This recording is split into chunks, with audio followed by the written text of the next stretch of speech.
Total Screen proudly presents their official podcast, On Screen, with your hosts, Tyson Gifford and William Roerig.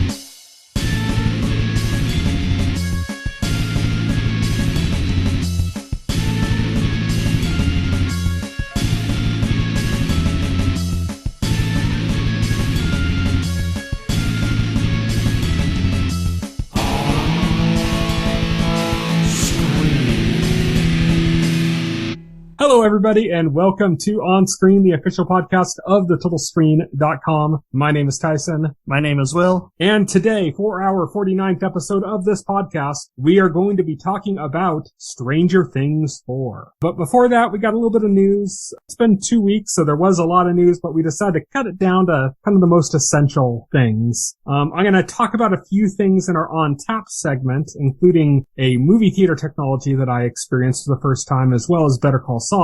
Then we're going to cover some stuff coming up on the horizon before we reach Stranger Things 4, and that's going to be probably the majority of our show. So let's kick things off with our news segment on Beat.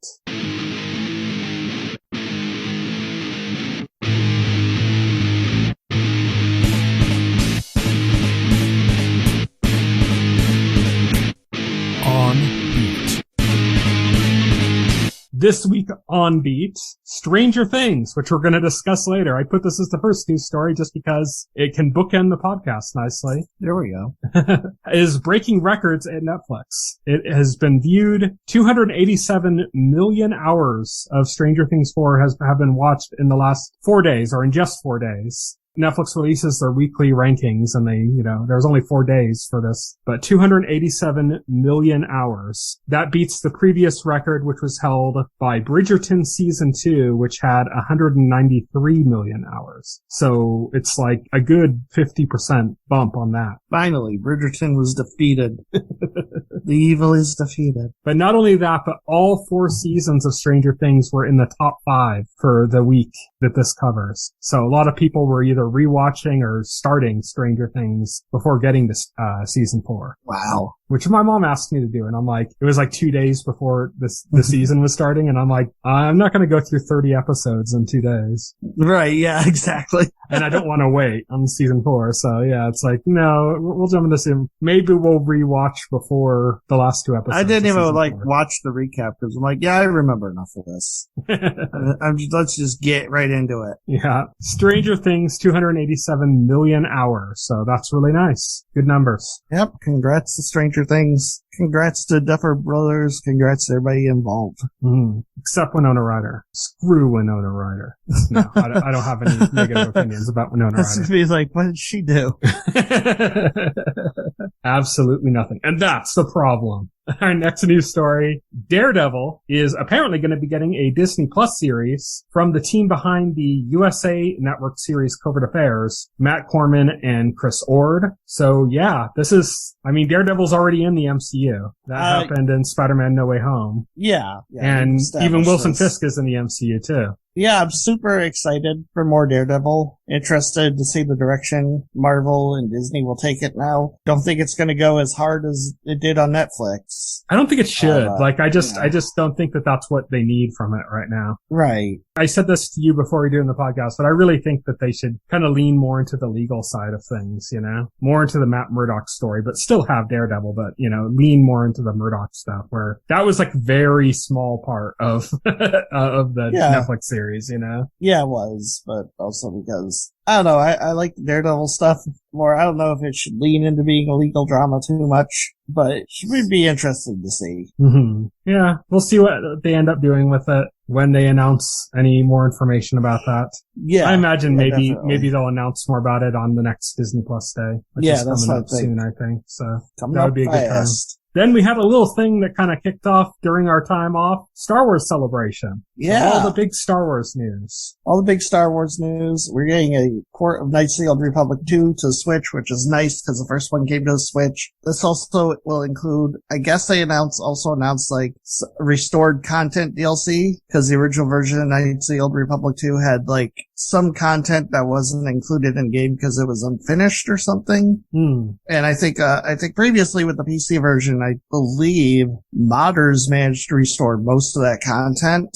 I'm guessing the restored content DLC is now like an official completion and packaging of that content. Yeah. So you're a big Knights of the Old Republic fan. Are you going to redip? Yeah, why not? It's on the Switch. I would say if you're a fan of Star Wars, if you're a fan of RPGs, you owe it to yourself to play these games. All right.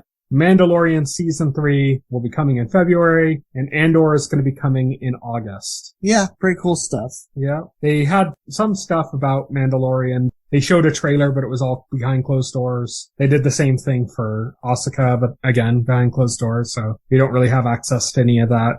Tales of the Jedi is going to be an animated anthology series. It's going to be 6 shorts, and they're going to focus on, I guess the first 3 are going to focus on Count Dooku, Qui-Gon Jinn, Mace Windu, and then the last 3 are supposed to focus on Asuka. Yes. So I guess they're going to use it almost like as a jumping point for the Asuka series. That's what I'm thinking, yeah. It's going to be cool. And apparently, like, the first 3, the primary focus is on Dooku, and this is going to be Dooku as a Jedi, like pre-turning to Sith. Yeah. So that's going to be interesting. Yeah. And they bring back Liam Neeson for Qui-Gon, but not just Liam Neeson, but his son is also going to be voicing his character at a younger age. So he's, in my opinion, he's the best Jedi, Qui-Gon. Really? He's like the most quintessential Jedi. He's like everything. When I watched the original trilogy and we knew the prequels were coming, and I was like, oh, we're gonna see what the Jedi were like before their order fell apart and stuff. Like Qui-Gon was like everything in my head about what a Jedi should be. Oh, okay. And then unfortunately he was the only one like that. Yeah.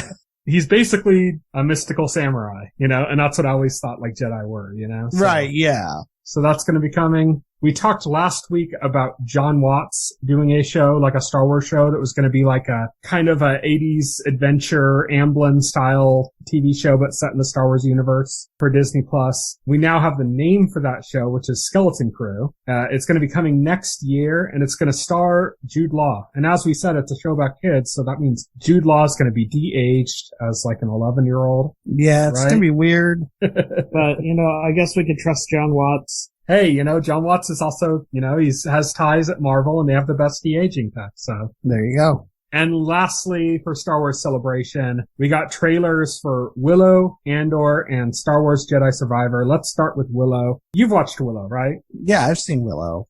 I think that is my earliest going to the movies memory. Mine is, the earliest memory I can think of is, Adventures in Babysitting. Yeah, for me it's Willow. I remember, and I don't really remember much of the movie so much. I don't think I've ever seen Willow in a theater. I saw Willow on VHS with my mom. I saw it in a second run theater, and I saw like one of the cheap ones where they air it like months after it's out, And I know it was really loud to the point that it was like distorting, and I remember my mom complaining about that it was too loud. And then I remember the scene with the trolls, and that's kind of like all I remember from seeing it that time. I've seen it later, so I know the movie from other times. That wasn't the only time I saw the movie, but like that's my earliest memory of seeing a movie in a movie theater. So that like has a little bit of a special place for me. Plus I loved Willow. I thought it was really a really good movie. It was the fantasy movie before the Lord of the Rings trilogy, Right, yeah.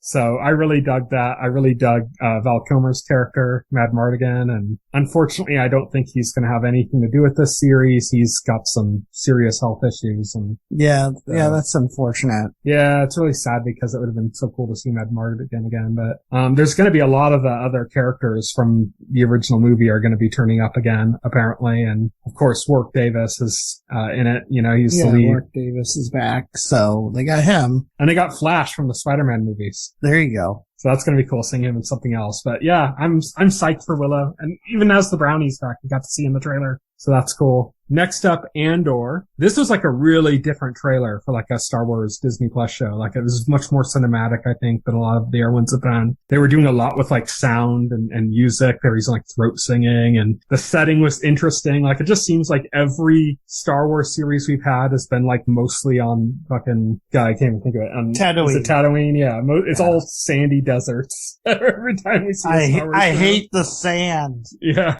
Didn't see a speck of sand in Andor in the trailer. So it already has me a little bit interested just from that. I'm also like, what were your thoughts on Rogue One in general as a movie?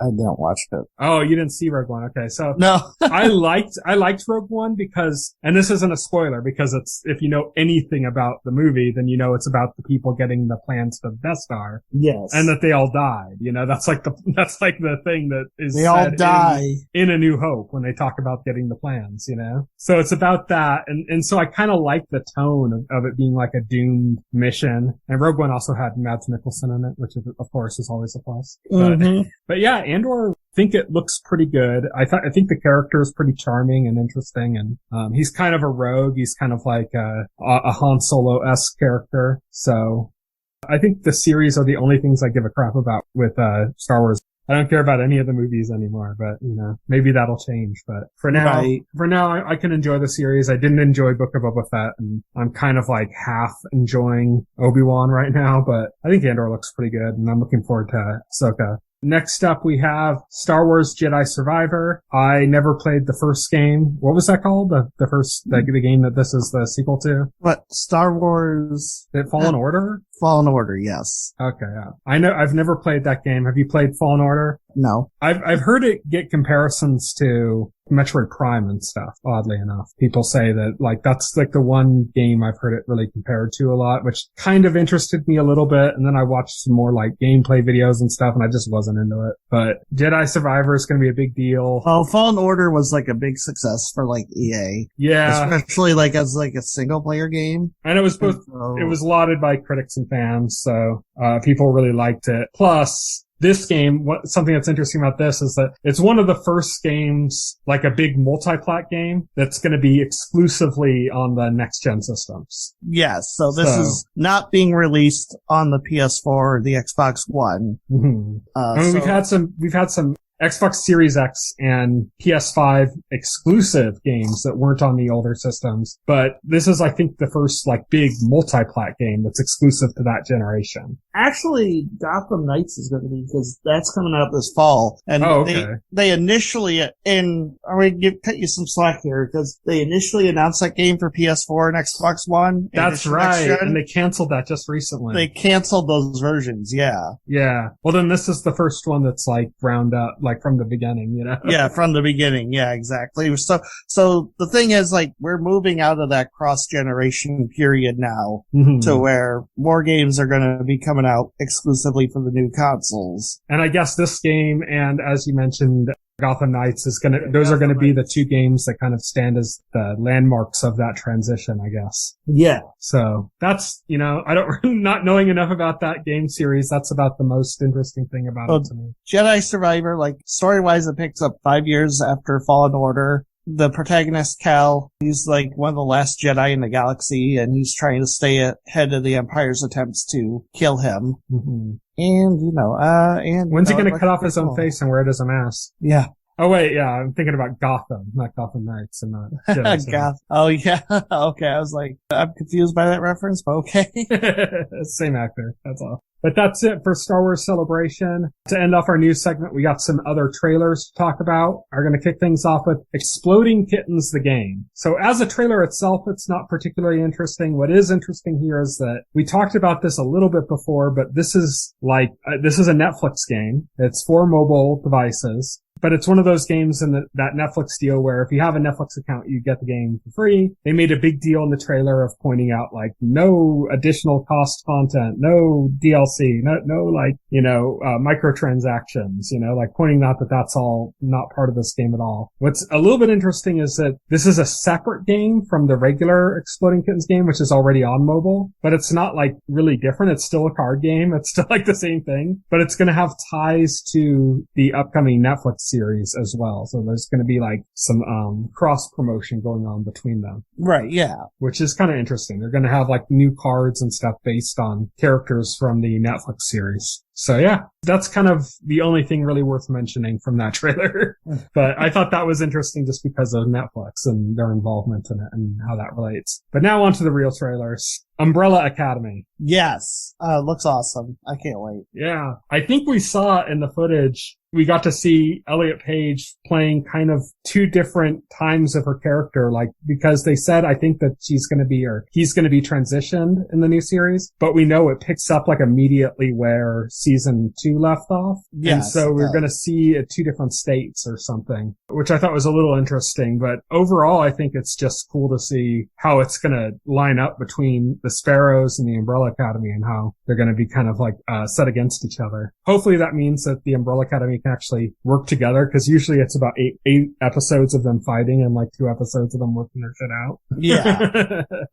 Hopefully this kind of like speeds that along and we get some more cooperation between them, because they kind of have to. But yeah, I don't think did we see anything in the trailer from like what's left of that, like what's that organization that Five was in? No, I don't think we saw any of them in the trailer. Yeah, we saw the girl that's like their sister, I guess, or something that wasn't in the Umbrella Academy. Oh yeah. We see her, but that's, so I'm glad they're picking up with that again. But it's been a while. I'm looking forward to Umbrella Academy coming back, and that's coming back pretty soon too. Moving on, She-Hulk. So I'm going to ask you first off, did the CG ruin it for you? It didn't look up to the quality of like Mark Ruffalo's Hulk CG. See, what's funny is it looked kind of, it has like this uncanny valley quality to it. Yeah, it definitely does. It's funny though, because you still have Mark Ruffalo's Hulk CG in this, and it looks the same as it does in the movies, because he's in this show as well, and they show him in this show, and he looks notably better. Yes, he does. So it's not like, it's definitely not a budget problem. I know there's people holding out hope that they're going to fix it before it comes out, but it's coming out so soon. Yeah, I don't think they have time to do that. I don't really imagine they're going to fix it so much. I mean, they might tweak it a little bit, but it's going to be less like fixing the CG and more like adjusting like the color quality and shit. But one thing I think that needs to be kind of said about She-Hulk and about CG in general is I know a lot of people are like, oh, this proves that they're not actually putting money into this or something. And it's not just money. A lot of it's time, CG takes time. Even if you throw in the same amount of money, it just takes time and it's hard to get. One thing Marvel has as an advantage when they do like different shows and different movies from movie to movie is that they have a really good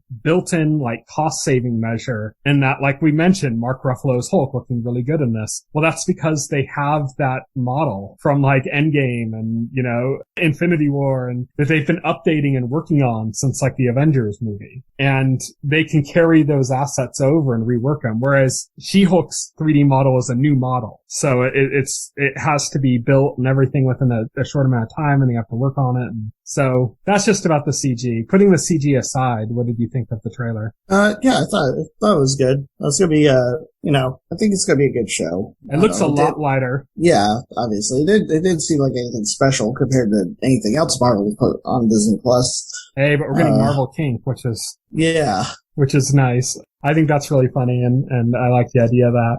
I think it looks pretty good. I like the tone of it. I kind of just almost want them to do a Marvel show where there's like no bad guys. It's just a straight up like, this is a regular show that takes place in the MCU. Nothing spectacular happens. It's just a comedy where like people get together at a diner and hang out, and it's like, some of the people that hang out there are going to be like fucking MCU heroes and shit.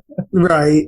It's about like a shawarma shop, and like, one of the episodes, like Thor just comes in and gets a shawarma and eats it, and I don't know. That's just me though. I want that variety. I actually saw somebody pointed out something interesting about the Ms. Marvel show that's going to be coming up soon. Then it's the next, Disney Plus MCU show, and how like when he watched it, cause he had screeners, that he instantly knew like the show wasn't for him, but he quickly realized, and he showed it to his daughter who's young. And he quickly realized that she was really into it, and that this kind of acts as like a gateway to get his daughter into it, which means that maybe after that she'll be more interested in watching the other Marvel movies, which she previously hadn't been, So I kind of like the idea of Marvel being able to, like, they're putting out so much stuff now that they can just expand to different audiences. Yeah. And kind of bring them all together, Yeah, that's pretty cool. Yeah. So I kind of like that She-Hulk seems to be doing a little bit of that as well, but She-Hulk actually looks good to me as an MCU fan, just straight up. So I'm looking forward to that.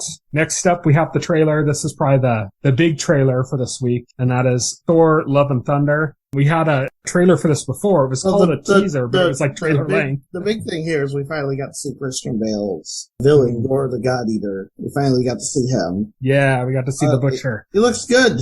That's one thing I've seen people complain about, is that he doesn't look the same as his comic book version or something. That he looks too human, I guess, is what people are saying. But I thought he looked good. I think that it looks like they're doing some interesting stuff with color saturation and stuff. And I've seen some people point out that they think that maybe that's how they're going to show the effect of Gore's sword and like its abilities that it grants him, is that it like drains the color out as like a way of representing what it's doing, like magically, I guess, or cosmically. So I think that's kind of cool. Besides Gore, we also got to see Zeus, who we had a shot of from behind, but we actually got to see him. Yeah, we got to see full him on now. Full on in Russell this Crowe trailer. Russell Crowe is Zeus. Yep, we got to see more of Jane Foster's Thor. Yeah, we got to see her actually in action and stuff. She had a cool move where she blew up Mjolnir into like parts, and it did like an area of effect attack. Like hit a bunch of enemies and then came back together. I'm like, that's really cool. Like they're turning the fact that the weapon was broken into like a benefit.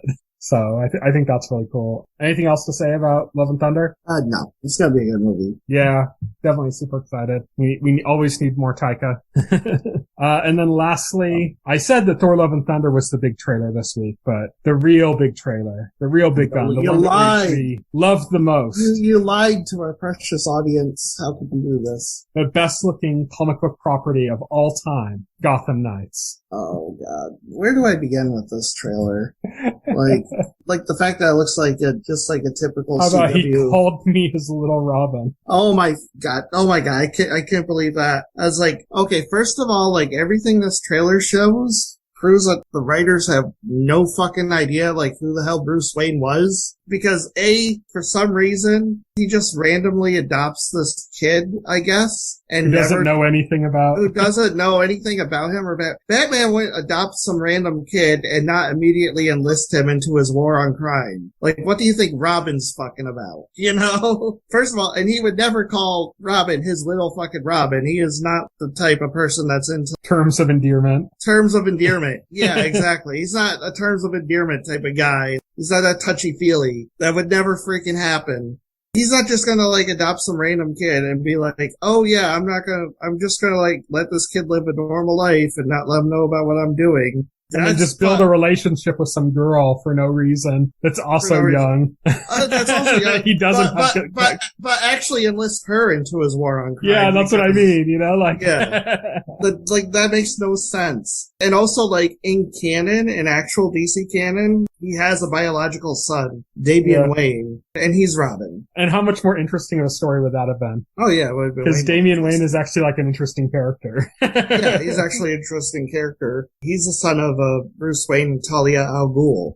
Bruce doesn't even, like, learn about until he's, like, partially grown, you know? Right, yeah. That would have been a much more interesting story, but they continue to do, like, we're gonna do a story around Batman instead of about Batman. Right, yeah, we're gonna do a story around Batman, and apparently the rest of the cast are supposed to be, like, sons or daughters of, like, various supervillains. Like the Joker. Like, they have Duella Dent, who's the Joker's daughter. Okay. The problem is, you wouldn't know any of this if they didn't tell you, because there's no visual cues or anything. And there's no precedent. Well, I mean, Duella Dent is an actual character from the comics, but it's like, I think she's from an alternate universe, though. It's DC, so everything's from a different universe. Every show and movie is in a different universe in DC. Oh, yeah. Oh, God. It just looks so fucking bad. And yeah, it does. It looks like a typical CW teen drama that they're like, oh shit, let's take this random drama we created and just like sprinkle in some references to Batman. They should have called it Gothamdale. Yeah, Gothamdale, yeah.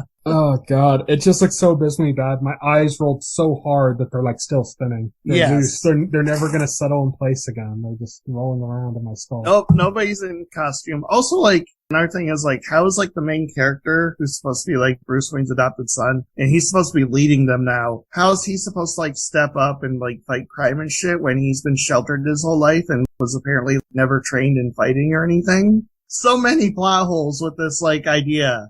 Yeah. It's just so dumb. It's like, yeah. The whole question is, like, why do this show? Yes. Like, really, exactly. like, they stripped away so much they basically stripped away so much from the comic property that you might as well have just done a completely original property. This sounds like this was pitched as an original show. And then it was skinned. Yeah, it was skinned. Like, no higher ups, like, forced an IP onto it. So this is Gotham Knights Dinosaur Planet? Yes. I think we were talking the last time, right, about the new Velma show from Detailing, and that has like a different Velma, and that apparently has no other connections to the Scooby-Doo universe other than the fact that there's a Velma. Scooby and Shaggy are never showing up in the show, and it's more adult-oriented. Mm-hmm. And so I'm thinking, okay, this was obviously an idea for, like, a detective show that Mindy Kaling had. And some executive said, we need to put an IP on this if we're going to greenlight it. And this sounds like the same thing. They downloaded a DLC pack and added the Velma skin. Yeah, exactly. Exactly. This seems like the same thing to me. Yeah, like garbage, in other words. Yeah, pretty much. That's it for our news segment. We're going to moving on now to On Tap. What we've been watching. What we've been playing. What's on tap.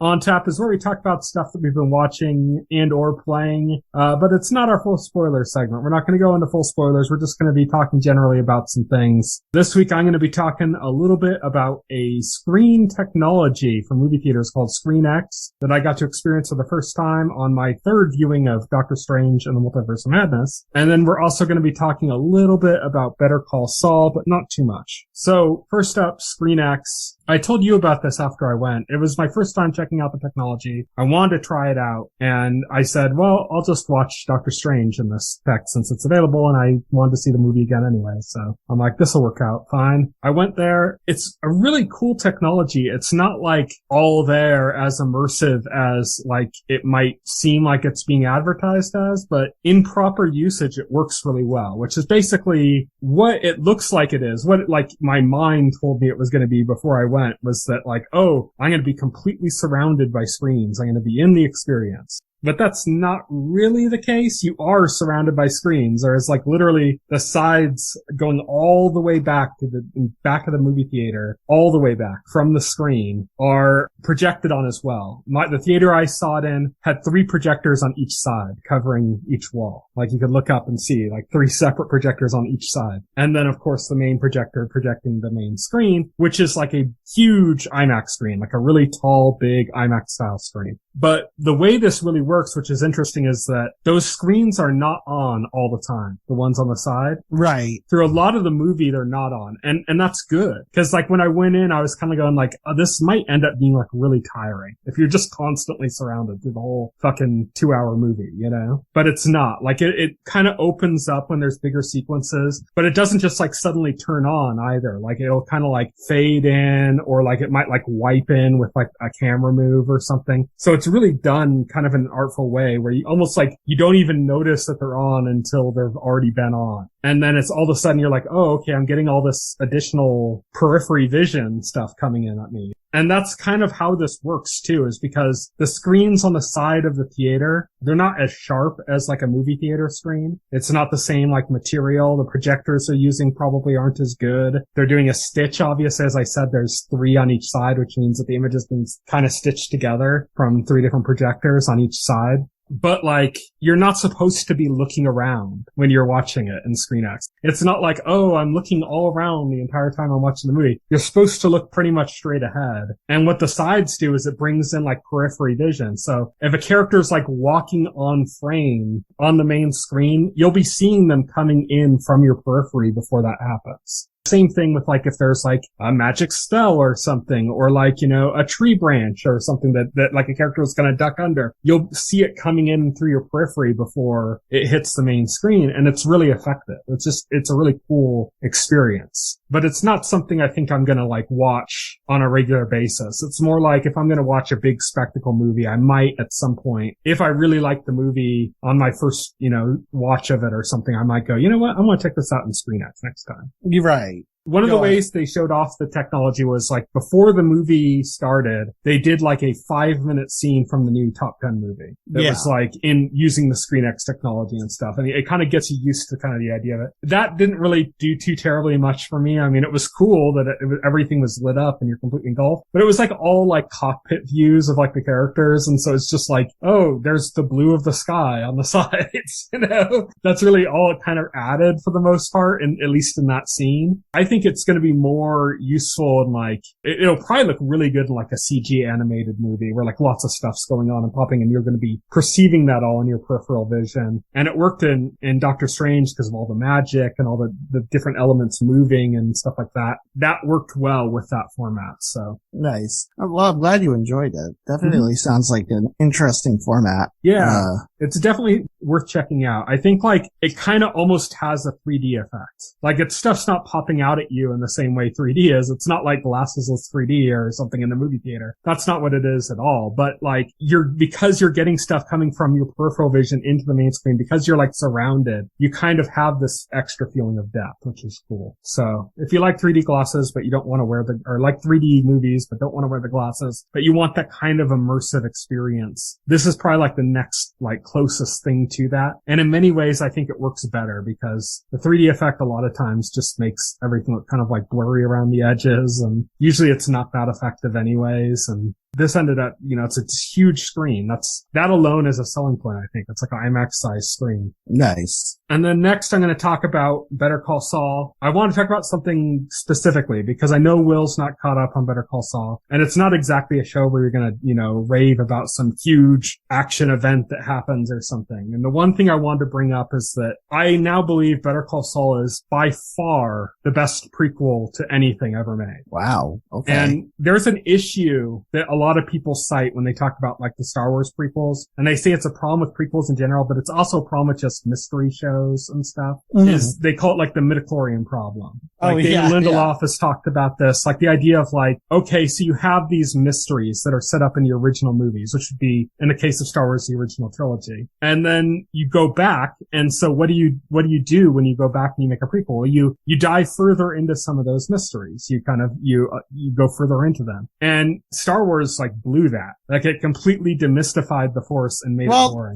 The whole thing was like the Force was not a mystery worth like. Yeah, it was not worth investigating because like it's one of those things that it works as like this mysterious magical power. It's like, okay, yeah, it's this magical mystical thing, right, that Jedis can tap into. That's all the information that anybody needed to know to be on board with it. So like them over explaining it in the prequels was like, See, but here's the thing. After like, watching, that actually sounds really stupid. Here's the thing though. After watching Better Call Saul, it makes me wonder if that's really the truth. And if it's not just that they failed spectacularly. I think it's the truth because like that's how I felt at the time. Like I never watched Star Wars and sit there and thought, geez, I hope they explain this Force thing in more detail because I'm just not buying it. Here's the point I'm getting to. Better Call Saul does go back and explore things that I didn't think I needed any extra answers for. Right. It looks at things like there's a giant meth lab in Breaking Bad. There's this huge meth lab under a laundromat. I didn't need to know where that came from. Like that doesn't sound interesting to me. Where did that meth lab came from? Well, Gus built it. Okay. So what else? What do you need story wise beyond that? It's not necessary. There's no information I need there. I was wrong. Better Call Saul went into it and it was fucking fascinating. It does it really well. It does that with a lot of things. It takes these things that you go, the very premise of the show is like, how does Saul Goodman become Saul Goodman? That's not that interesting of an idea who just seen Breaking Bad. It's like, well, he's just like he's a constant. He's a character. He's like the Joker. You don't really need to know his origin. You just need to see him in his element, It's funny because like I saw like a Poorly Aged Things tweet an article from like when Better Call Saul was announced. Something like, why a Saul Goodman spinoff will fail. Yeah. So what, 5 seasons later? Yeah. And tons of critical acclaim. Yeah.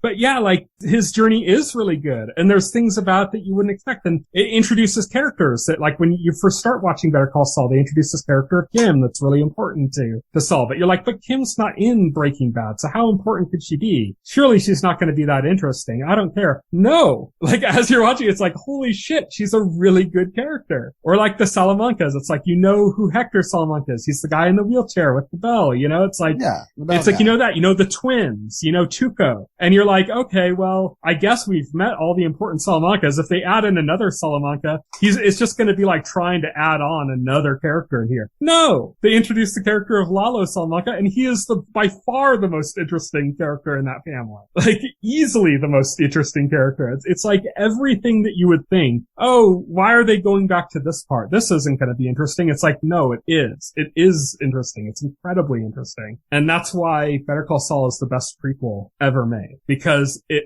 hits the exact same shit that like the Star Wars prequels were facing of like, why do we need to know this? And then it explains it, and you're glad it does. It adds to it. It doesn't subtract by addition. So it kind of makes me reevaluate what a prequel can be. And that's what I was saying, like when I was talking about the Star Wars prequels and saying, is the problem that they didn't need to explore the Force, or is the problem that they just explored the Force very badly? And Better Call Saul makes an argument that maybe they just explored it very badly. Maybe there is a story they could have done that better explained the Force that would have been fascinating. And we just never got that because George Lucas wasn't up to the task. Well, Vince Gilligan is. Not for Star Wars. Maybe, I don't know, but not in this case. But for Better Call Saul, I challenge anybody to find a better prequel in any medium than Better Call Saul is for Breaking Bad. Okay, well there you go. If anybody's up to a challenge, post your comments to our YouTube page.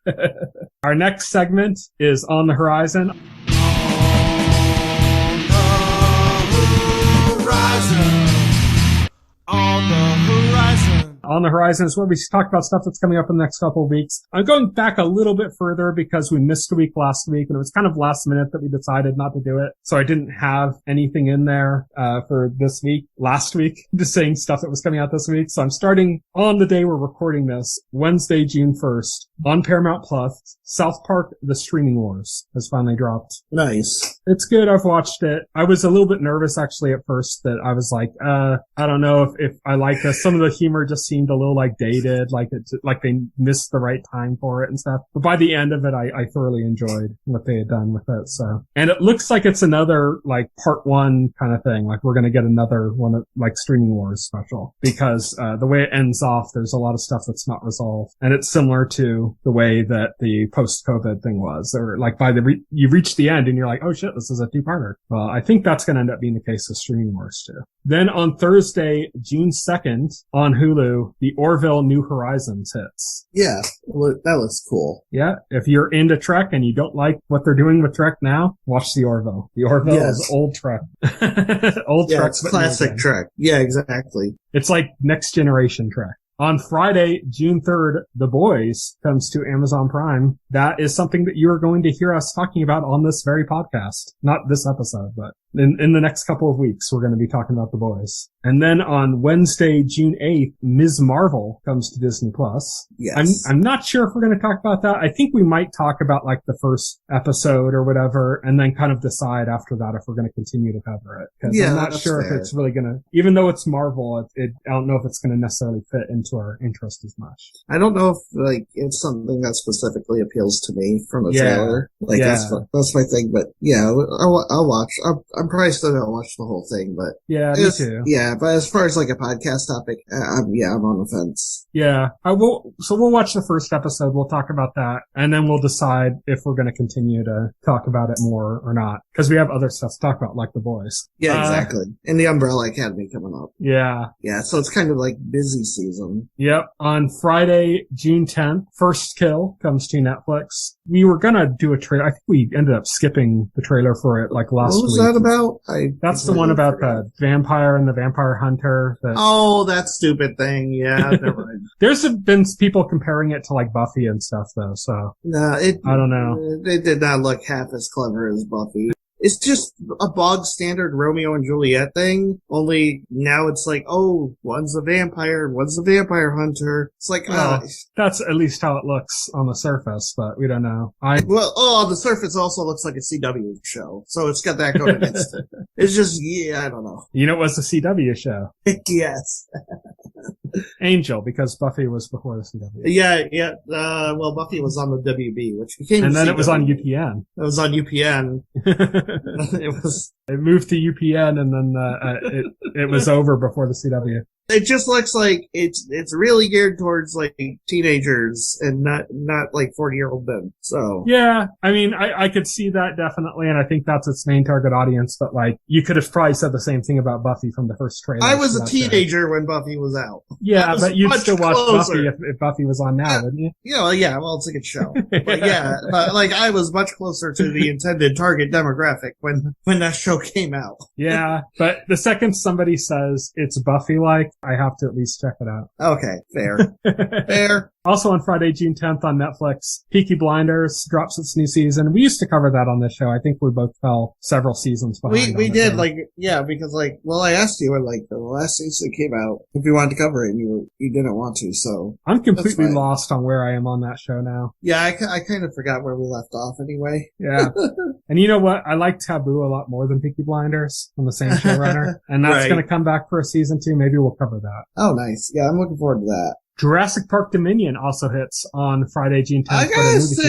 I gotta say, like, I'm actually looking forward to that. It looks good to me. I know, like, people are cynical about these movies, but I have to correct myself. I think I said Jurassic Park Dominion. It's Jurassic World Dominion. Yeah. I haven't seen any of the Jurassic World movies. I've seen all of the Jurassic Park movies. I've seen all the Jurassic Park. I saw the first Jurassic World. I still need to watch the second one. Okay. And I'm looking at the trailers for Dominion, and I'm like, this looks fine. This looks good. I don't know. I'm lost. I don't know anything that's going on with it because I haven't seen any of the Jurassic World movies. But yeah, maybe I should. Maybe I should get around to watching them and then maybe checking out this in theaters. This might be a good one for ScreenX. Right. Seeing like dinosaurs coming at you from your peripheral vision. That might be Chris Pratt is a raptor trainer at the park.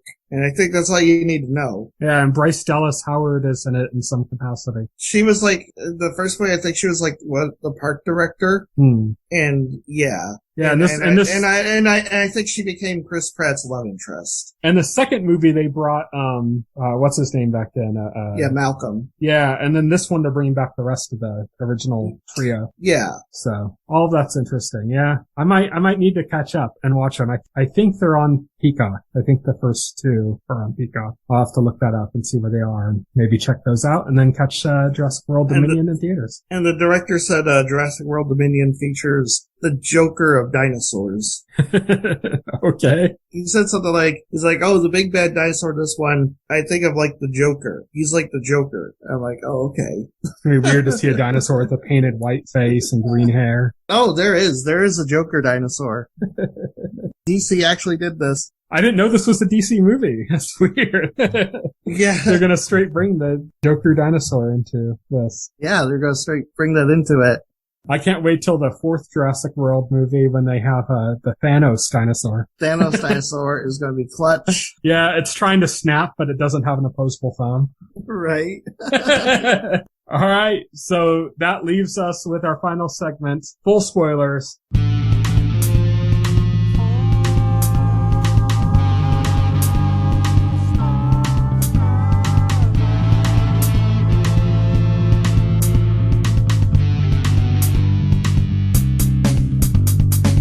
As we mentioned at the top of the show, we're going to be talking about Stranger Things 4, as they like to call it. Instead of season 4, they title it like it's a movie. Stranger Things 4 Part 1, because we got the first 7 episodes. The last 2 are going to be coming on July 1st, including the last one, which is 2.5 hours long. Jeez. Yeah. Like, and like, I'm looking at the episode times for like first episodes. I'm like, okay, hour, like about 15 minutes. That's 2 episodes that they're just selling as 1 episode. That's kind of weird.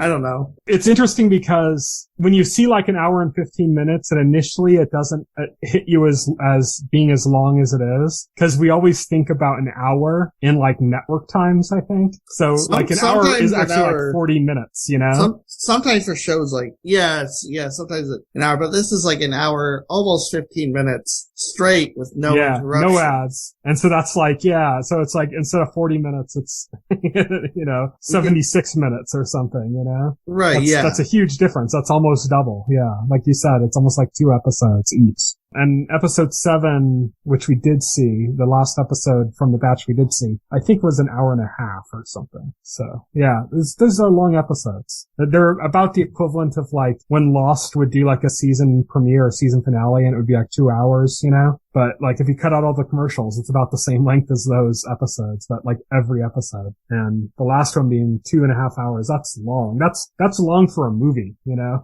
Most movies we watch are like an hour and a half to 2 hours, you know? Yeah, must be pretty epic. Yeah. And it's not even the final season, which is also crazy. Yeah, right. We still got one more season to go after this. Yes. So let's start things off with initial impressions. What did you think of the season?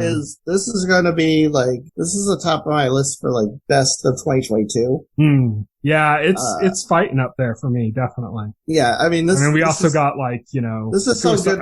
We just talked about like how long the episodes were, but like there wasn't any point where like I was bored watching it. I get this moment when an episode of just any show's been going on for a while and I'm really into it and I know that's the only episode I'm going to be watching in that day where I have to like occasionally like check the time and how much is left. Not because I'm like bored, but because I'm like, oh God, like I hope they don't end it. I hope it doesn't just end soon. Like how much time do I got left? Oh my God. They do this constantly too, where they like have like a scene that could be like the end of the episode that's like cliffhanger, like something happens and goes to black and you're just like shit. And then it continues. I'm like, I think that's an annoying trick that they keep doing. They need to stop doing that. But yeah. But whenever I'd hit one of those moments on Stranger Things this season, I would be like, kind of going like, oh shit, like I hope it doesn't end like suddenly, like right now. How much time do I have left? And I'd click down and it's like, oh, there's still another 30 minutes. Yeah. So every experience, like it never felt too bloated for me. There's a few parts where it's like, okay, we're spending a little too much time in the scene, you know, like we could move on now, you know, let's get past this. But for the most part, like I thoroughly enjoyed it from beginning to end, each episode, you know, and watching one episode a day, or I was watching two episodes a day. I felt like I got my fill, but I was also like, couldn't wait for the next day to watch the next 2 episodes. So I was really hooked. How would you say, like, before we get into like nitty gritty details, how would you say this ranks for you among the other seasons? This is the best season. See, I'm torn between this and season 1. Season the best, but I think this is easily better than 2 and 3. Like, it's not even a contest, you know, like it's so much better than seasons 2 and 3. Season 3 was great, but yeah, this is better. Oh yeah, yeah. I love season 3, and season 3 is a lot better than 2, but like, this just completely trounces season 3, you know? Like, that's an easy, like, decision for me to make, that I like this a lot more than season 3. It's hard for me to decide if I like season 1 or this more, just cause season 1 kind of felt kind of pure, like as a standalone story. Season 1 was definitely like the most heavily Stephen King inspired like season. This season is very much inspired by A Nightmare on Elm Street. I got that in like the first episode when the cheerleader was being tormented by Vecna and then he kills her at the end, you know, he lifts her up in the air and kills her. That was a very Freddy Krueger style kill. And in a nod to like how the show wears its inspirations on its sleeve, like it was like further like confirmed when they actually had Robert Englund show up, you know, a few episodes in. Yeah. They also had a moment, I think in like the first episode where they're in like the video store and when Max goes in, there's like a shot and like right over Max's shoulder in the background is like a cardboard cutout of Freddy Krueger. Yeah. And it's like leaning over her shoulder practically, you know? Right. And they even have like Dustin like make a direct reference to Freddy Krueger. I had Mike's little sister. Yeah, to Mike's little sister, yeah. Nancy's like, shut up. And Dustin's like, and Dustin's like, yeah, he's for a movie, he isn't real anyway. Now let's go back to talking about the thing that's just like him that's really happening. Yeah, exactly. Yeah. While still in front of this little girl. Yeah. I definitely think Vecna is probably the coolest addition to this as like a villain, because one of the problems I had with like Stranger Things previously villains didn't have any personality, right? Yeah, exactly. Like I like villains that are like people that have like their own goals and their own motivations. And we got a little bit of that with the Mind Slayer when Billy was taken over. Yes. Because Billy would speak for him and stuff, but like it was very generic. there wasn't really anything intriguing about what it was just like, let's kill everything, you know? Like, it had no, like, stronger motivation beyond that. No, like, sense of morality, like, that Vecna clearly is, like, targeting people that he assumes are guilty of things, you know, or, like, has decided are guilty of things. As, like, the own kind of code of, like, conduct, you know, that makes him very human in a way, like, as a villain, which makes him far more interesting, in my opinion. Yeah, exactly. So that was a really cool addition. But besides him, we got another, like, super cool addition, in my opinion, and that's the character of Eddie Munson. Yeah. Oh my God. Eddie He just Munson, drips charisma, man. In his first scene in the entire series, and you already, like, instantly, like, get to love him. And the thing about that, like, I'm impressed at how well, like, they can introduce the right characters, because that guy could have been super fucking annoying and obnoxious in the hands of, like, a lesser skilled writer. Well, there's, like, several scenes or even, like, a lesser skilled actor. Like, the actor did that too. There's several scenes early in the season where, like, it almost feels like, oh, you know, this is kind of lame where they're going to go with this. And then they end up going, like, in a really different direction than what you expect around his character. Like the time when he's meeting up with that girl, the first one to die. And he's meeting her in the woods, and she's kind of having this psychedelic moment where she's seeing a clock on a tree and the spiders coming out and everything. And he gets there, and it almost kind of has like a sinister edge, like, oh, we're going to find out Eddie's bad here. And then, like, he ends up having this really cool kind of moment with her where he's reminding her that they've met before. And it's initially being played off kind of creepy. And then it just kind of like, he just breaks the tension of the moment. And you see like, oh, this is like a really compelling character. He's a really like interesting and kind of lovable character. Right, yeah. And the same thing happened when you were first introduced to him, because like he seemed kind of annoyed about them talking about like Lucas being gone and stuff. It's like, oh, we're going to find out this guy's kind of an asshole or whatever in this group. And then he goes on that whole like rant about the satanic planet, and he jumps on the table, and it's like, he just starts dripping charisma all over the place. And all of a sudden it's like, okay, I had this guy completely pegged wrong. Like, this is a great character. And then you find out he's in a metal band, and it's just even better. Right, yeah. He's a metalhead D&D playing dude, you know. He's like a sweetheart down inside, you know? Yeah, exactly. I really liked his moment with Steve, because they had the whole thing where they were playing on both sides of them too. It's like when they'd have a moment with Dustin and Eddie was kind of annoyed about Steve. And when they'd have a scene with Dustin and Steve was like annoyed about Eddie. Yeah, yeah. And they had the moment where like Eddie was talking to Steve, and they were talking about Dustin or something, and Eddie's like, oh, that's why Dustin idolizes you so much. And going on, and Steve's like, what, really? And it's like, they're like both like all like, oh yeah, you know, and you see like how they both have this friendship with this kid, you know, and it's just really kind of a sweet little moment, you know? Yeah, it brings them together, even though, like, as they say, like, they're total opposites. Steve is, like, one of the popular kids, you know? Eddie, like, always, like, despised people like Steve, you know, because... They're the cult of the cult. Also, just the assumption, you know, that Steve is an asshole, you know, because of who he is, and that's the traditional thing, like. And Steve kind of was an asshole when he first popped up in Stranger Things, and like, yes, he wasn't good until like the very end of the first season, you know. Right, yeah.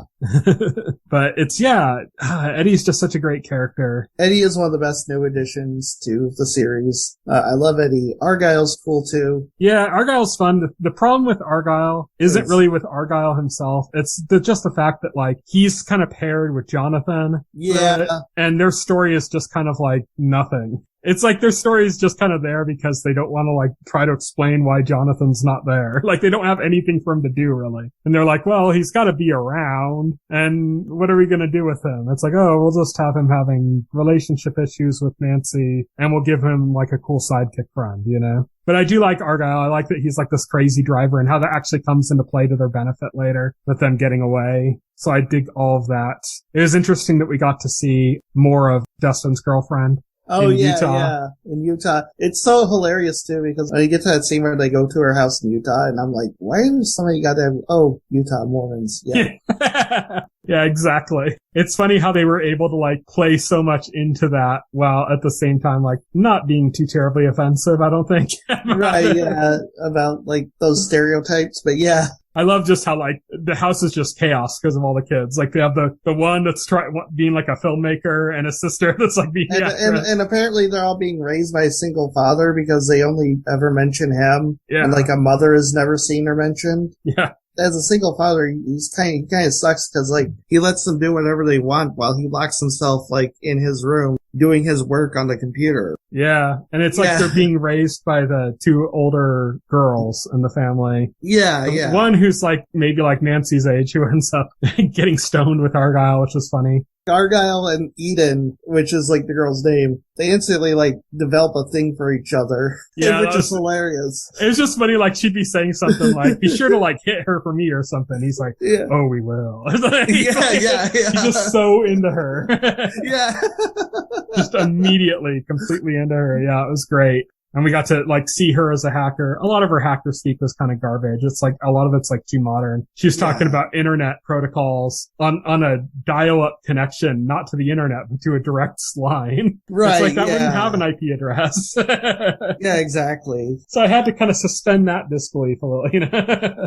Yeah, unfortunately they fell into that trap of we don't understand technology. We have to write a sequence involving like technology and we don't understand it, so well, the big problem is that they're writing, like, using modern technology terms for, like, 1980s, which it was completely different, Right. Like, none of that was the internet, That's the important point. Right, yeah. It was all direct connections. So anyway, Dustin's girlfriend hacks into the computer mainframe or whatever, let's just say. For lack of a better term. She dials the number to Nina, which is like another computer. And they get an address in Arizona, I think, somewhere in the middle of the code that they print out. They get coordinates to a place in Arizona, which is, I guess, where Nina's in. We haven't gotten to that point yet where they've actually gotten there. Yeah, so that's Dustin's girlfriend. So let's talk about, like, what Vecna's doing. Basically, everything starts with, like, the death of Chrissy, head cheerleader of Hawkins High. She was the one who was visiting Eddie, buying drugs off of Eddie. And the reason she was buying drugs off Eddie is because she's having like these nightmares and these headaches and visions. When we find out that they're being caused by Vecna, who's tormenting her up to the point where Vecna kills her in Eddie's trailer, putting Eddie at the center of things. And Vecna does this to several other people throughout this part of the season too. Like, Nancy has an assistant editor, this like nerdy kid that's like her assistant editor at the paper. He becomes the second victim of Vecna. Yeah, that's Fred, I believe. Yeah, that's Fred. I didn't see him on here, so like, it's such a minor part that I wasn't too concerned.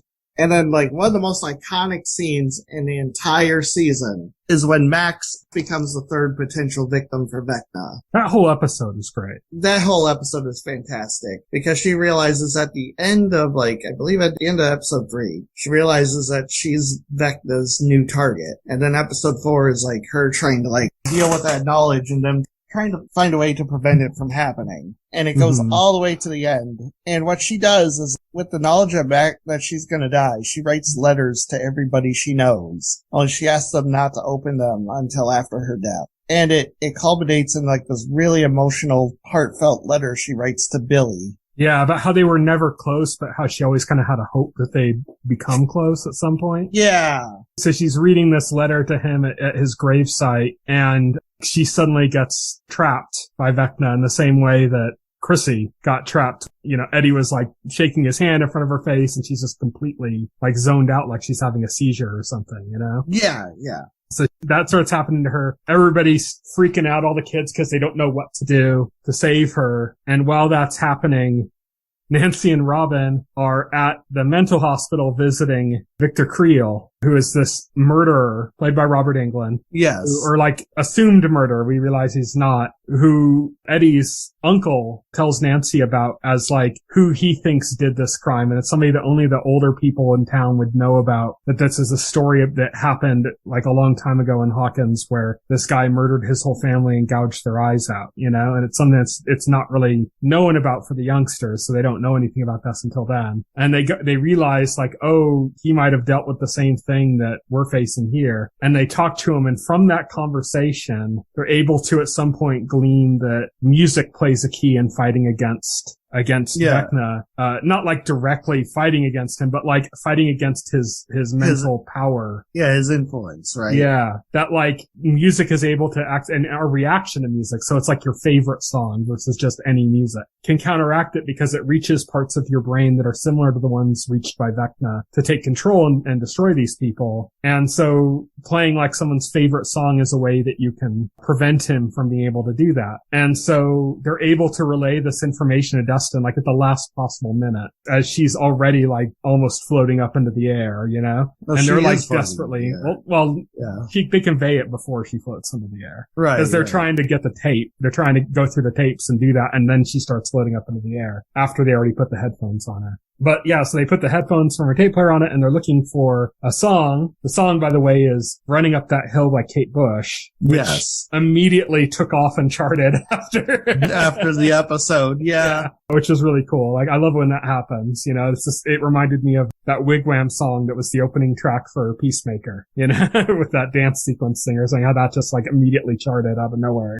So they had that powerful moment where that song's playing. It's a really fitting song. They did a really good job of matching a song for the right emotions that that character is facing and the struggles he's having, but also fitting into like the kind of general soundscape that Stranger Things has in general, you know? Yeah, yeah. Like it fits with everything so well. And you have that scene of Max like just breaking free from Vecna. It's just a really powerful moment. Like I was kind of edge of my seat watching that scene as she's like running away from him and stuff and just completely invested in everything that's going on there. And then I like how they're playing it on that she's just constantly listening to the song. And she's got the fear that like, what if I'm listening to the song so much that I get sick of it and then it's no longer my favorite song? And I just love the way they're playing into that. And I love that we saw the trailer for this season before it started. And there's a shot in the trailer of Eddie, who we know is a guitar player in a metal band. We see somebody playing guitar standing on top of a trailer, you know, in the middle of the Upside Down. And it was this really weird, fantastical moment. It's like now we have context like what that's probably going to mean. So I really dig the way they're bringing music into that.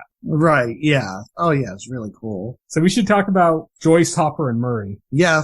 So basically what happens and maybe people inferred from the teaser at the end of season 3 is that Hopper is alive and in Russia. They showed like Hopper survived the explosion in season 3, and he was immediately captured by the Russians and took back to Russia. People thought he was going to end up like portaling somehow through the Upside Down and into Russia, but that's not what happened. No, he's just taken directly there by Russians who were still around.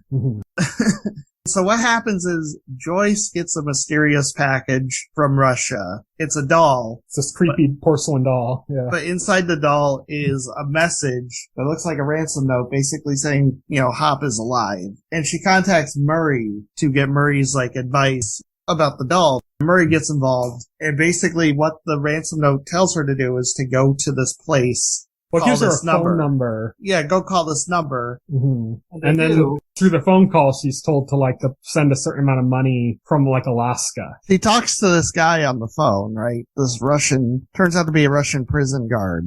Played by the same guy who the genie assassin from Game of Thrones. Yes. The faceless assassin. Yeah, the faceless man from Game of Thrones. When he got on the phone, I was like, I recognize that guy from somewhere so much. I'm like, oh yeah, that's Jaqen Hagar. Yeah. And I'm like, oh crap, I haven't seen him in anything else besides Game of Thrones.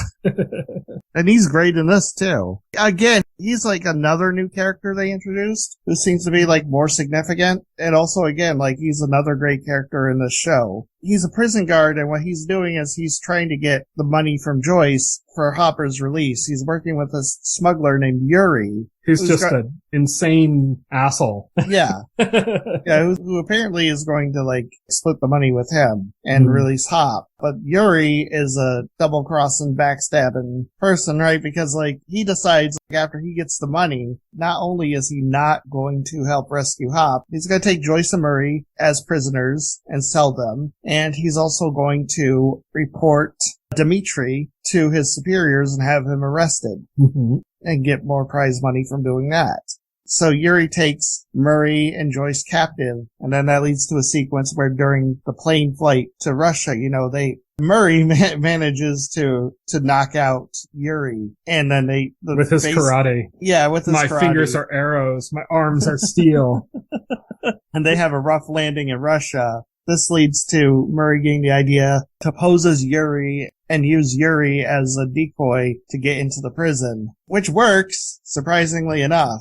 And then that's when they all come face to face with Hopper, who's in the middle of having to battle a Demigorgon that the Russians also captured from Hawkins. Which suddenly seems like very powered up. Yeah. That thing is moving a lot faster than the old Demigorgon did. Right, yeah. Well, we get the sense that they've already like fed many people to it, so it's been well fed. So that might have something to do with it. Yeah, this Demigorgon is vicious. Amongst the prisoners, Hopper tells them that their only chance is fire. That's the only thing they know, which I'd completely forgotten the Demigorgon was weak to fire. So I was like, oh, yeah. That's right. So they kind of come up with a plan to get fire. They steal a lighter from a guard and a beer or some alcohol, I guess. And they're like, okay, so they rip off a piece of fabric from one of their clothes and they're like, now we have the materials we need to make fire. They all fight the Demigorgon, but Hopper and Dimitri are the only survivors. Mm-hmm. And they only get out because Joyce and Murray are able to open the door. Yes. And close it, like, just in time, like, almost missing that. Like, Hopper gets one good hit on the Demigorgon, and all it really serves to do is knock the Demigorgon away from the door that he's pulling open. Right, yeah, so exactly. that they can escape.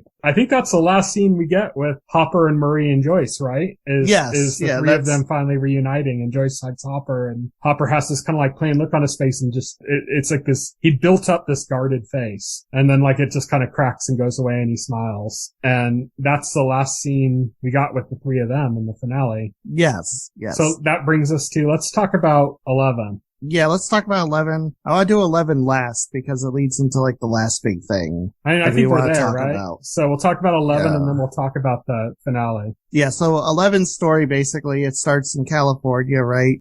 Well, even before that, we get an opening scene where we see 11 as a child apparently having decimated, or not decimated, just completely annihilated. It opens with a massacre at Hawkins' lab, apparently caused by 11. He apparently killed all the other test subjects and we find most of the staff. So what happens in California is she's not having a good time in California. I'm quickly going through this because like this first part's like so far, as far as I can tell, not very important. She's just viciously bullied. Bullied. She fights back. She smacks the girl with like a skate on the face and like really like busts her forehead open, like right above her nose, it looks like. Yeah. You know? The only thing important there is that we're led to believe initially that Elle maybe did this massacre. Yeah. And that's the only point of all of this, I think, is to show her being capable of doing something like that. That's misdirection, right? Because we're led to believe she did that because she's capable of like anger and aggression to a grand scale. Yeah. You know? So that's supposed to feed into the idea that, you know, she could be really evil underneath the surface. And obviously that's not the case when we get to the end. But yeah, but like she's arrested for it. But then that's when like the agents like from season 3 like intercept and take custody of her. The one guy played by Paul Reiser, who was kind of like the kinder, gentler face of the evil corporation that experimented on 11. Right, yeah. Dr. Sam Owens. Him and his people get 11 out of custody, and we find out that while he's kind of trying to help 11 and pull her aside away from this, get her out of the situation, there's like a branch of the military that's trying to like hunt her down or something. So the murders happening in Hawkins bring out like this military general and this branch of the military who are investigating the Hawkins murders with the theory that this is 11 doing it. 11's gone rogue and she's killing teenagers in Hawkins, which is absurd, but that's the position they're taking. So they're looking for 11, and Dr. Owens is trying to keep 11 away from them because what Dr. Owens is trying to do, Dr. Owens is trying to restore her powers so that she could help them fight what's going on in Hawkins. That's the ultimate goal. Fight against Vecna, who they apparently know about. Yeah, who they apparently know about. Well, they know something. I don't think they know any more than what anybody else knows. Like, they know people are dying and they know it's mysterious circumstances, and they're more apt to believe, you know, like it's supernatural causes than anybody else, you know, like it's the upside down. So their position is like, okay, the Mind Flayer is back. Maybe something for the Upside Down is back. We need 11. That's the thing. Mm-hmm. While the other faction believes it is 11 doing it. Yeah, so they want to kill her, stop her, imprison her, whatever.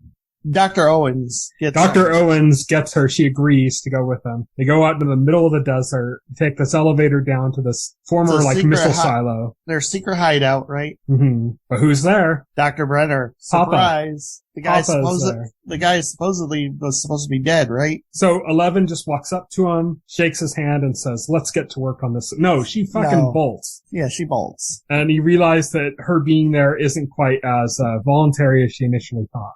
She's kind of tranked, and she wakes up in like this container. It's like submerging her in like it's a sensory deprivation chamber, like what we'd seen her in like the first season in the flashbacks and stuff, or like the scenes. So basically, Dr. Brenner's theory is that if Elle can remember like everything that happened, she'll get her powers back. Yeah, so he has like everything on video record that happened in the facility, and so he's like putting her in this sensory deprivation tank, surrounded by TVs basically, or like inside this thing that are playing back that event. And so that one thing that seems to be a constant that she keeps coming back to in the memories in the deprivation tank of her time there is her relationship with an orderly named Peter Ballard, mm-hmm. who seems to be among the orderlies, takes a special interest in 11 and is more kind to her than anybody else in there. Yeah, he's giving her advice on how to access her powers. It's interesting because in all the stuff we see of 11 in this facility, like when she's having these kind of memories, it kind of cuts between two different versions of 11. There's like the fully grown her that's dressed and looks like,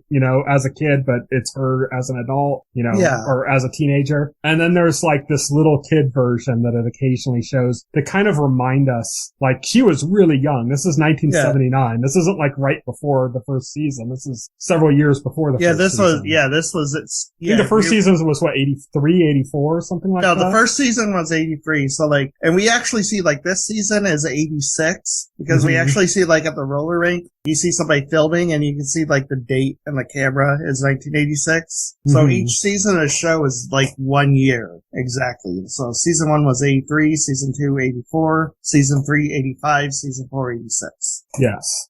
They keep doing these shots to show kind of how small she is, which I think it's a cool effect to occasionally, because you're always seeing her mostly as it's just current day Millie Bobby Brown, but she's got her head shaved and she's in a hospital gown kind of thing, like she was before. And you kind of forget how young she actually is in those moments. So those kind of occasional cutbacks to the younger version to reinforce that, I think is really well done. Yeah. They could have just filmed her as is and just said oh, just imagine she's that much younger. Right, yeah, exactly. They had the visual cues there for the audience. Yeah, I thought that was cool. So a lot of her memories center around this character. And then finally, after some time, after some frustration with the doctors not getting results from her, in the last episode, they take her back into the deprivation tank and we finally get the full story of the massacre. So what happens is 11 is being bullied by her peers in there, Mm-hmm. Well, because she did better than one of her. She did better than number 2. Yeah. Who to that point was the best of all of them. Mm-hmm. And she bested him in a contest and he's furious about it and got him and his cronies within that group to bully her. And then basically what happens next is, Dr. Brenner punishes number 2 for it, really severely with electroshock. And then Peter pulls 11 aside. They're playing chess and he basically tells her privately that it's all a setup and that Dr. Brenner is planning to have Elle murdered by the other students. Mm-hmm. And it's all being set up. By this point, even the dimmest viewer should realize that this guy's coming across a little creepy. Yeah.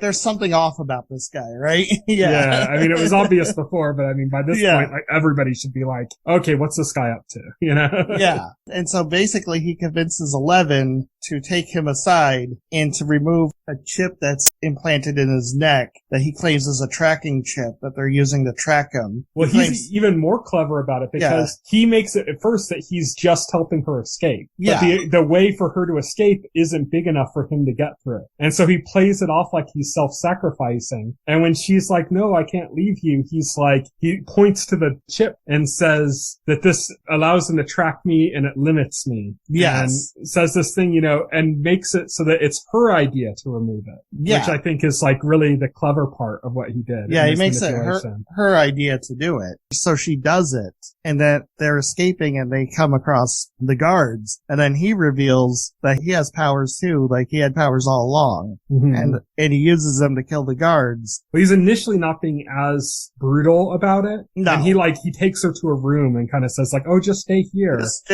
stay here. And then he goes back out and then he just starts massacring everyone. So before we get to that, Nancy, who, by the way, we should mention, Nancy and Steve, they ended up in the Upside Down. And Eddie and... yeah. One of the most harrowing scenes is like one of the cliffhangers where like it looked like Steve was a goner. But they ended up in the Upside Down, and they're exiting the Upside Down, through a portal in Eddie's trailer. We should note that they found out where all of the people died. There's an opening. There's a gate to the Upside Down. Yeah, there's every spot where one of the people was killed by Vecna. Yeah, Vecna's opening gates. And so while they're doing that, though, Nancy gets possessed by Vecna, because Vecna noticed them while they were there. Nancy gets possessed by Vecna, and all the rest get out of the Upside Down except for her and Steve. And then all of a sudden, it looks like she's getting out of there, and then somehow falls back into like a different location, the Upside Down, and then you realize, oh, Vecna targeted her. Yeah, Vecna's targeted her. And so while that plays... We see Barb. While that plays... It's run perpendicular because, so at that point in Eleven's memory, she sees Peter and he's killed everybody. And then he starts explaining himself to 11. And then we see like the shots of Nancy in the Upside Down and under Vecna's control. And that same narration is playing in those shots. So I'm like, is Nancy hearing this too? Vecna is showing Nancy his like origin before the mental hospital. Yeah. That he is actually the child of Victor Creel, the son, who was like a sociopath that murdered his whole family and framed his dad for it. He murdered his whole family. He had powers just like 11, and he used them to kill his family and to frame his father. And after that incident, he was taken by Dr. Brenner and put into the program, and he was labeled number 1. And I assume he was subdued and made an orderly because Dr. Brenner was afraid of him. Yeah, and that chip that he put inside of him, like, cut off his powers. Yeah. Apparently. And so in the final confrontation with 11, he almost kills 11, but she taps into like her memories, her feelings, and she finds the strength to fight back, and she literally throws him against the wall and opens a gate to the Upside Down and throws him in it. Which is another interesting thing we learned is that it's not really the Upside Down yet. It's like a void. Right, yeah. It's just like a void of like red clouds and lightning and stuff, and that's all that's there. And apparently the Upside Down as we know it, being like a parallel to Hawkins, was actually like created when 11 opened the gate the next time. Yes. When she escaped from the facility, because Nancy found her diary, because they were looking for these guns that she would have had that would also be in the Upside Down, and they weren't there. And then she was like, saw her diary, and the last entry in the diary is 1983, season 1. It was the night that Will was captured, which was the night the first Demogorgon got out. Which says, like, not only was that version of Hawkins created there, but it's also frozen in time, so time does not progress in the Upside Down. When that started happening, I was like, is this like a Langoliers kind of thing? Like, this is literally the past, and like, it's being overrun by monsters as the future has continued on or something, but it's not that. It's still what it was. It's just that it was created in that moment and it's frozen in time. Like you said, there's no people to update it. Right, yeah. This whole dialogue where we learn that this orderly is in fact Victor Creel's son, is in fact number 1, the first test subject, where we learn all of that, is very reminiscent. I know Will hasn't watched the Harry Potter movies, so I sent him 2 videos to kind of show, but there's like a scene in the second Harry Potter movie where you learn that this character that was this memory in this book that was kind of slowly coming to life or something was in fact like Voldemort, the main villain of the series, but like as a teenager he had imparted a piece of his soul like into this book and it was coming back to life. He has this whole big exposition dump moment where he's revealing that that's the case. Harry has already encountered him and didn't think that he was Voldemort, didn't know that, and, was being manipulated. And then all of this is being kind of brought out in like a huge exposition dump. And I know some people hate exposition dumps. They think it's like the fall of storytelling. I think that sometimes a big exposition dump monologue, like a serial killer kind of moment where everything is revealed, is like powerful and it just kind of keeps keeps you on the edge of the seat. It's like being told a fascinating story. And I loved it in this. What did you think of it as just a big exposition dump? Yeah, well, I thought it worked. It worked solely because it wasn't just like a long scene of expositioning to 11, but it also cut into the scenes with Nancy, and you got the sense that they were both learning this information. I thought it was really well done, and obviously it leads to the conclusion that not only was Peter Victor Creel's son and number one, but now he's also Vecna because of what 11 did. 11 throwing him into that void created Vecna. I think the big question that still lingers is why suddenly now? Why is he suddenly active now after all this time? Is it just that it took time for him to come into power? Is that maybe he was under the thumb of the Mind Flayer? Oh, yeah. The Mind Flayer might have been, holding him back. So there's like lots of different things we can look forward to. Of course, this isn't the end of the season. We got 2 more episodes coming. Yeah. In July. We got the final battle against Vecna, the epic final battle's gotta happen. So. We gotta find out how they get Nancy out of there. Hopefully they have a tape of her favorite song. Maybe Steve knows it. Steve should know it. Damn, if they don't have a tape of it, then I guess maybe Eddie can play it on his guitar. I don't know. They have a musician with them, so they have the key weakness to address that. Yeah, that's how this comes to an end. I loved that moment. Like, I saw it coming, but I love the way it came together. I love things like that. Like I was saying, it really reminds me of that exposition dump in Harry Potter where you learn a lot more about Voldemort. And there's another scene that I also sent you where you see Voldemort as like a child when Dumbledore meets him for the first time, and just kind of like the very serial killer nature of him. And that reminded me of like when Nancy was seeing him as a kid going through the house and how he found the Black Widows. And that was something that Steve had found, like the jar with the Black Widow in it and stuff, under the floorboards, and all these kind of like connections to that. And I'm like, oh, it's like this creepy little kid, and he's, got powers, and he lashes out and uses them because he knows. I'm like, it's very Voldemort. And then it's also Mort. Yeah.